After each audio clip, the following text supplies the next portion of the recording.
இனி ஸ்கூல்ல படிச்சு முடிச்சாலும் தாய்மொழியில படிக்கல அப்படின்னா சர்டிபிகேட் செல்லாதுன்னு சொல்லியிருக்காங்க. அதே மாதிரி 10th எக்ஸாம் வந்து வருஷத்துக்கு 2 முறை நடக்க போகுதுன்னு சொல்லியிருக்காங்க. தமிழ்நாடு தமிழ் லேர்னிங் ஆக்ட்ல என்ன சொல்லியிருக்காங்க, இனி உங்க குழந்தைய ஸ்கூல்ல சேர்த்துறதுக்கு முன்னாடி இல்ல ஸ்கூல்ல இருந்து மாத்துறதுக்கு முன்னாடி ஸ்டேட் கவர்மெண்ட்டும் சென்ட்ரல் கவர்மெண்ட்டும் என்னென்ன மாதிரியான சேஞ்சஸ் எல்லாம் கொண்டு வந்திருக்காங்க, அது எந்த வகையான ஸ்கூல், அதாவது அது ஸ்டேட் போர்டா, சிபிஎஸ்சியா, ஐசிஎஸ்சியா, ஐபியா, அதுல என்ன மாதிரியான எஜுகேஷன் சிஸ்டம் இருக்குன்னு தெரிஞ்சுக்கிட்டு சேர்த்துனா தான் உங்களுக்கு உங்க குழந்தைங்க படிப்புக்கும் நல்லது. சரி, கவர்மெண்ட் ஸ்கூல் தெரியும், பிரைவேட் ஸ்கூல் தெரியும், ஏன் சிபிஎஸ்சி ஸ்கூல் கூட தெரியும், அது என்ன ஐசிஎஸ்சி ஸ்கூலு அப்புறம் ஐபின்லாம் சொல்றீங்க அப்படின்ற சந்தேகம் உங்களுக்கும் வந்திருக்கலாம். முதல்ல வந்துட்டு என்னென்ன எஜுகேஷன் போர்ட்ஸ் இருக்கு, ஸ்கூல்ஸ் இருக்கு, அதெல்லாம் யார் கண்ட்ரோல் பண்றாங்க அப்படின்றத நம்ம தெரிஞ்சுக்கிட்டாதான் கவர்மெண்ட் புதுசா கொண்டு வந்திருக்க ரூல் என்ன அப்படின்றது நமக்கு கரெக்டா புரியும். முதல்ல ஸ்டேட் போர்ட்ல பாத்துட்டீங்கன்னா தமிழ் மீடியமும் இருக்கு, இங்கிலீஷ் மீடியமும் இருக்கு. தமிழ் மீடியம் அப்படின்னா எல்லாத்தையும் தமிழ்ல சொல்லி தருவாங்க, ஒரே ஒரு இங்கிலீஷ் சப்ஜெக்ட் மட்டும் இருக்கும். அதே மாதிரி டிஃபரன்ஸ். சிபிஎஸ்சி ஸ்கூல் அப்படின்னு பாத்துட்டீங்கன்னா அது சென்ட்ரல் கவர்மெண்ட்ல வேலை செய்யறவங்களுக்காகவே கொண்டு வரப்பட்ட ஒரு எஜுகேஷன் போர்டு தான் சிபிஎஸ்சி ஸ்கூல். இதில் பார்த்துட்டீங்க அப்படின்னா எல்லாமே இங்கிலீஷில் தான் சொல்லி தருவாங்க, கூட சேர்த்து வந்து ஃப்ரெஞ்சு இல்லை வேறு ஏதாவது லாங்குவேஜ் நம்ம கற்றுக்கலாம். எதுக்கு இதை கொண்டு வந்தாங்க அப்படின்னு பார்த்துட்டிங்கன்னா சென்ட்ரல் கவர்மெண்ட்டில் வேலை செய்கிறவங்க தமிழ்நாட்டிலேருந்து கேரளா அந்த மாதிரி ஸ்டேட் விட்டு ஸ்டேட் மாறுவாங்க. அப்போ வந்து இவங்களுக்கு வந்து கம்ஃபர்டபுளாக இருக்கக்கூடாது, படிக்கிற குழந்தைங்க கரெக்டாக படிக்கணுன்றதுக்காக தான் இதை கொண்டு வந்தாங்க. அடுத்தது பார்த்துட்டிங்கன்னா இந்த ஐபி, ஐசிஎஸ்சி, ஐஜிசிஎஸ்சி அப்படிலாம் இருக்குது. இது எல்லாமே இன்டர்நேஷ்னல் ஸ்கூல். இதில் பார்த்துட்டிங்கன்னா சொல்லிக் கொடுக்குற விதம், purpose of education, teaching method இது எல்லாமே டிஃப்ரெண்ட்டாக இருக்கும். அதோட சேர்த்து ஃபீஸும் எக்கச்சக்கமாக வாங்குவாங்க. இது எதுக்கு அப்படின்னா ஒரு கண்ட்ரி விட்டு இன்னொரு கண்ட்ரி போடுறாங்க, அந்த மாதிரி வேலை பார்க்குறாங்க அப்படின்னு வச்சுக்கோங்களேன். இப்போ எக்ஸாம்பிளுக்கு வந்து ஐடி எம்ப்ளாயிஸ் இருக்காங்க அப்படின்னா அவங்க நாடு விட்டு நாடு போவாங்க. அப்போது அவங்க குழந்தைங்க வந்து இந்த எஜுகேஷன் சிஸ்டம் அப்புறம் அங்கே மொழிலாம் வேறு மாதிரி இருக்கும், பீப்புள் வேறு மாதிரி இருப்பாங்க, அதனால பாதிக்கப்படக்கூடாதுன்றதுக்காக ஒரு கரெக்டான சேஃபான என்வரன்மெண்ட் கொடுக்கணும் அப்படின்றதுக்காக தான் இந்த இன்டர்நேஷ்னல் ஸ்கூல்லாம் இருக்குது. இப்போது இந்த இன்டர்நேஷ்னல் ஸ்கூல்லாம் இந்தியாவில் ஒன்று இருக்குது அப்படின்னா அமெரிக்காவில் இருக்கும், கனடாவில் இருக்கும், அந்த மாதிரி ஒவ்வொரு இடத்துலையும் இந்த இன்டர்நேஷ்னல் ஸ்கூல் இருக்கும். இங்கே படிக்கிறவங்க அங்கே போய் ஈஸியாக ஜாயின் பண்ணிக்கலாம். அதே மாதிரி தான் சிபிஎஸ்சி ஸ்கூலும். அது மட்டும் இல்லாமல் நேஷனல் எஜுகேஷன் பாலிசியை இம்ப்ளிமெண்ட் பண்ணும் அப்படின்றதுக்காக பிஎம் ஸ்ரீ ஸ்கூல்ஸ்னு தமிழ்நாட்டில் கொண்டு வரணும் அப்படின்னு சென்ட்ரல் கவர்மெண்ட் கேட்டுட்டு இருக்காங்க. இதுதான் எஜுகேஷன் போர்டு அண்ட் அது கீழே வர ஸ்கூல்ஸ் எல்லாம். இப்போ இதில் எந்தெந்த மாதிரியான சேஞ்சஸ் கொண்டு வந்திருக்காங்க அப்படின்றத நம்ம பார்த்துடலாம். முதல்ல சிபிஎஸ்சி ஸ்கூல்ல என்னென்ன சேஞ்சஸ் கொண்டு வந்திருக்காங்கன்னு தெரிஞ்சுக்கலாம். இப்போ பிரைவேட் சிபிஎஸ்சி ஸ்கூல் இருக்குல்ல, அதை ஸ்டார்ட் பண்ணும் அப்படின்னா என்ஓசி சர்டிஃபிகேட் வரணும். அதை வந்து ஸ்டேட் கவர்மெண்ட் தான் முன்னாடி தந்துட்டு இருந்தாங்க. இப்போ என்ன சொல்லியிருக்காங்கன்னா சென்ட்ரல் கவர்மெண்ட் நீங்க ஸ்டேட் கவர்மெண்ட் கிட்டலாம் என்ஓசி சர்டிஃபிகேட் வாங்க வேணாம், டைரக்டா நீங்க எங்க கிட்ட இருந்தே வாங்கினா போதும், ஸ்டேட் கவர்மெண்டோட பெர்மிஷன் இனிமே உங்களுக்கு தேவையில்லை அப்படின்னு சொல்லியிருக்காங்க. இந்த சட்டம் சம்பந்தமா மாநில அரசுக்கு ஏதாவது பிரச்சனை இருக்கு அப்படின்னா 30 நாள் டைம் தந்திருக்காங்க. அந்த 30 நாளுக்குள்ள இவங்க ஏதாவது அப்ஜெக்ஷன் சொன்னாங்க அப்படின்னா இதை டிராப் அவுட் பண்றதுக்கோ இல்லை சேஞ்ச் பண்றதுக்கோ நிறைய சான்சஸ் இருக்கு. பட் இந்த 30 நாளுக்குள்ள நம்ம மாநில அரசு வந்து எதுவுமே சொல்லலை அப்படின்னா சென்ட்ரல் கவர்மெண்ட் வந்து இதை நம்ம ஏத்துக்கிட்டதா நினைச்சு இந்த சட்டத்தை நடைமுறைக்கு கொண்டு வந்துருவாங்க.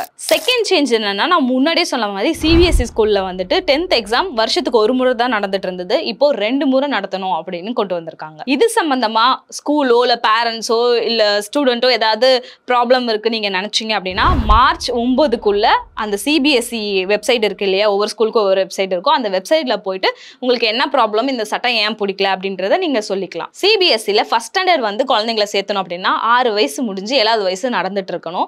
அந்த கட் ஆஃப்ல வந்து சில சேஞ்சஸ் கொண்டு வந்திருக்காங்க. இப்போ அதன்படி தான் சில ஸ்கூல்ல வந்து சேர்த்துட்டு இருக்காங்க. தேர்ட் சேஞ்சஸ் என்னன்னா, போதுமான இடவசதி அப்புறம் ஒரே நிர்வாகத்தின் கீழே ஒரு சிபிஎஸ்சி ஸ்கூல் வருதுன்னா அந்த பர்டிகுலரா அந்த ஒரு ஸ்கூலுக்கு மட்டும் நம்ம சர்டிபிகேட் வாங்கினா போதும். இப்போ எக்ஸாம்பிளுக்கு சொல்லலாம், சென்ட் ஜான்சன் அப்படின்னு ஒரு சிபிஎஸ்சி ஸ்கூல் இருக்கு அப்படின்னா, இப்போ சேலம்ல ஒன்று இருக்கு, அப்புறம் வந்துட்டு ஈரோடு, நாமக்கல், சென்னை அந்த மாதிரி இருக்கு அப்படின்னா ஃபர்ஸ்ட் பிரான்ச் ஆரம்பிக்கிறாங்கன்னா இந்த ஒரு ஸ்கூலுக்கு மட்டும் உங்க சர்டிபிகேட் வாங்கினா போதும், தனித்தனியா ஒவ்வொரு ஸ்கூலுக்கும் சர்டிபிகேட் வாங்கணும்னு அவசியம் இல்லை அப்படின்னு 3 விதமான சேஞ்சஸ் வந்து கொண்டு வந்திருக்காங்க. நம்ம தமிழ்நாட்டில் மட்டும்தான் இந்த மும்மொழி கொள்கை பிரச்சனை போயிட்டு இருக்கு அப்படின்னு நம்ம நினைச்சோம் அப்படின்னா கிடையாது. தெலுங்கானால என்ன சொல்லியிருக்காங்கன்னா சிபிஎஸ்சி, ஐசிஎஸ்சி, ஐபி அப்புறம் என்ன மாதிரியான எஜுகேஷன் போர்டாக இருந்தாலும் சரி 1 to 10th வரைக்கும் கண்டிப்பாக நீங்கள் தெலுங்கு சொல்லி கொடுத்து தான் ஆகணும் அப்படின்னு ஒரு சட்டமே கொண்டு வந்திருக்காங்க. இந்த வருஷம் 9th and 10th மட்டும் இது இம்ப்ளிமெண்ட் பண்ணியிருக்காங்க. இதை விட ஒரு படி மேலே போய் பஞ்சாப் கவர்மெண்ட் என்ன சொல்லியிருக்காங்கன்னா 1 to 10th வரைக்கும் எந்த எஜுகேஷன் போர்டாக இருந்தாலும் சரி, அது ஸ்டேட் கவர்மெண்ட்டாக இருந்தாலும் சரி, சென்ட்ரல் கவர்மெண்ட், இந்த மாதிரி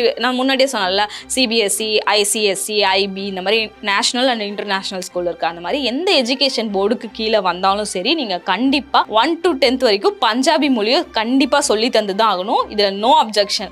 எந்த ஸ்கூலாவது இதை ஃபாலோ பண்ணலை, அந்த ஸ்கூல் கீழே அந்த குழந்தை படிக்குது அப்படின்னா அந்த குழந்தையோட 10th சர்டிஃபிகேட் வந்து செல்லாது அப்படின்னு அந்த கவர்மெண்ட்டே சொல்லியிருக்கு. ஆனால் நம்ம தெரிஞ்சுக்க வேண்டிய ஒரு விஷயம் என்னன்னா, இந்த சட்டம் ஆல்ரெடி நம்ம தமிழ்நாட்டில் இருக்கு. 2026 தமிழ்நாடு தமிழ் லேர்னிங் ஆக்ட் படி தமிழை கட்டாயமாக சொல்லி தந்து ஆகணும் அப்படின்னு சட்டம் அப்பே கொண்டு வந்துட்டாங்க. அது ஸ்டேட் போர்டு அல்ல சென்ட்ரல் போர்டு, இந்த மாதிரி எந்த போர்டு கிட்ட அப்ரூவல் வாங்கியிருந்தாலும் சரி அந்த ஸ்கூல் கண்டிப்பாக சொல்லி தரணும் 1 to 10th அப்படின்னு 2006லேயே கொண்டு வந்துட்டாங்க. ஆனால் நடைமுறையில் எப்படி இருக்கு அப்படின்னா, ஸ்டேட் கவர்மெண்ட்டோட அஃபிலியேட் அதாவது கனெக்ட்ல இருக்க சிபிஎஸ்இ ஸ்கூல்ல மட்டும்தான் செகண்டரி லாங்குவேஜா தமிழை சொல்லி தந்துட்டு இருக்காங்க அப்படின்னு சொல்றாங்க. ஆனால் இந்த கேந்திரிய வித்யாலயா அப்புறம் வந்து நவோதயா இப்படின்ற ஸ்கூல்லாம் பார்த்துட்டீங்க அப்படின்னா தமிழ் லாங்குவேஜுக்குன்னு தனி சப்ஜெக்ட் இருக்கானும் தெரியல, அதை சொல்லி கொடுக்குற போதுமான டீச்சர்ஸ் இருக்காங்களான்னு தெரியல. ஆனால் ரீசெண்டாக பேப்பரில் வந்து அவங்க ஒரு ஆட் கொடுத்துருக்காங்க, இந்த மாதிரி கேந்திரிய வித்யாலயாவுக்கு வந்துட்டு தமிழ் டீச்சர்ஸ் தற்காலிகமாக தேவை அப்படின்னு சொல்லி போஸ்ட் பண்ணியிருக்காங்க. இந்த மாதிரி நம்ம குழந்தைங்க படிக்கிற எல்லா ஸ்கூல்லையும் தமிழ்னு ஒரு சப்ஜெக்ட் இருக்கா, அதுக்குன்னு தனியாக டீச்சர்ஸ் இருக்கிறாங்களா அப்படின்றத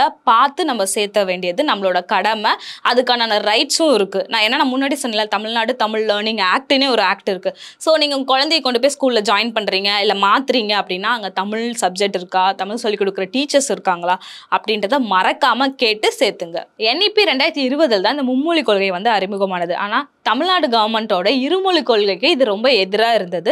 அதனால நம்ம கவர்மெண்ட்டும் இதுக்கான எதிர்ப்புகளை தெரிவிச்சுட்டு தான் இருந்தாங்க. அதே நேரத்தில் இந்த ஸ்டேட் கவர்மெண்ட் கீழே வர பிரைவேட் ஸ்கூல் எதுவாக இருந்தாலும் சரி ஹிந்தி கட்டாயமாக சொல்லி தரணுன்றது இல்லை அப்படின்னு சொல்லியிருக்காங்க. தாய்மொழி அப்படின்றது ரொம்பவே முக்கியம், அதுலேயும் சென்சிட்டிவான விஷயமும் கூட. இப்போ நான் பேசுறதுலேயே எடுத்துக்கோங்க, வீடியோ ஆரம்பிச்சதுலேருந்து இப்போ வரைக்கும் ஃபுல்லாக தமிழில் தான் பேசியிருக்கேனா அப்படின்னு கேட்டால் இல்லவே இல்லை. எனக்கே தெரியும் இதில் நிறையா ஆங்கில வார்த்தைகள் வந்து நான் யூஸ் பண்ணிட்டு இருக்கேன்.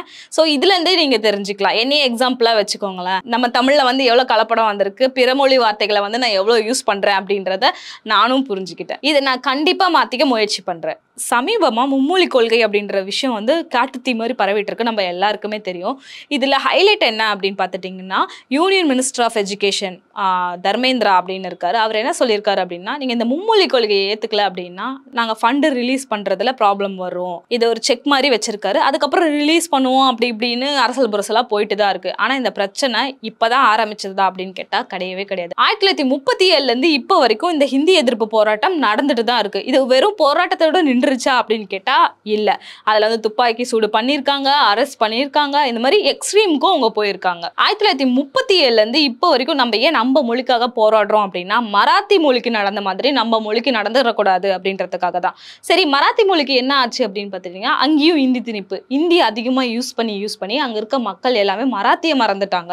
இப்போ அவங்க கவர்மெண்ட் என்ன பண்ணியிருக்காங்க அப்படின்னா, மராத்தி மொழி கரெக்டாக எழுத படிக்க தெரிஞ்ச பர்சனை வந்து அவங்க தேடிட்டு இருக்காங்க. அந்த நிலைமை நம்ம தமிழுக்கும் வந்துடக்கூடாதுன்றதுக்காக தான் இவ்வளோ விஷயமும் நம்ம பண்ணிட்டு இருக்கோம். இது வந்து மராத்தி மொழியோட நின்றுச்சா அப்படின்னு கேட்டிங்கன்னா இல்லை, பஞ்சாபி மொழிக்கும் இதுதான் நடந்துட்டு இருக்கு. இந்த மாதிரி நார்த் இந்தியாவில் பார்த்துட்டிங்க அப்படின்னா நிறைய மொழிகள் இருக்கு ஹிந்தியை தாண்டி. அந்த மொழிகளை வந்து ஹிந்தி ஆக்கிரமிப்பு பண்ணுறதுனால மற்ற மொழிகள் வந்துட்டு கொஞ்சம் கொஞ்சமா இறந்துட்டு இருக்கு. கல்வி மொழி ரெண்டுமே முக்கியம் தான். ஆனா நம்ம ஸ்கில் செட்டை வந்து இம்ப்ரூவ் பண்ணும் அப்படின்றதுக்காக நம்மளோட தமிழ்நாடு கவர்மெண்ட் என்ன பண்ணிருக்காங்க அப்படின்னா, ரிட்டையர்ட் ஜட்ஜ் டி முருகேசன் தலைமையில வந்துட்டு ஒரு கமிட்டி அமைச்சு நம்ம ஸ்டேட்டுக்கு ஏத்த மாதிரியான ஒரு எஜுகேஷன் பாலிசியை வந்து உருவாக்கிட்டு இருக்காங்க. நீங்க மும்மொழி கொள்கையை பத்தி என்ன நினைக்கிறீங்க? இன்னும் என்னென்ன திருத்தங்கள்லாம் கொண்டு வந்தா நம்ம நாட்டுக்கு நல்லா இருக்கும் நீங்க நினைக்கிறீங்களோ அது எல்லாத்தையுமே மறக்காம கமெண்ட்ல சொல்லிடுங்க. இவங்க தமிழ்ல பேசுனதா உங்களுக்கு பிரச்சனையா? Yes, you should not speak in Tamil in the school campus. இந்த ஸ்கூலே தமிழ்நாட்டுல தான் இருக்கு. தமிழ்நாட்டுல தமிழ் பேசாம பின்ன இவங்க பாகிஸ்தான்ல போயா பேசுவாங்க?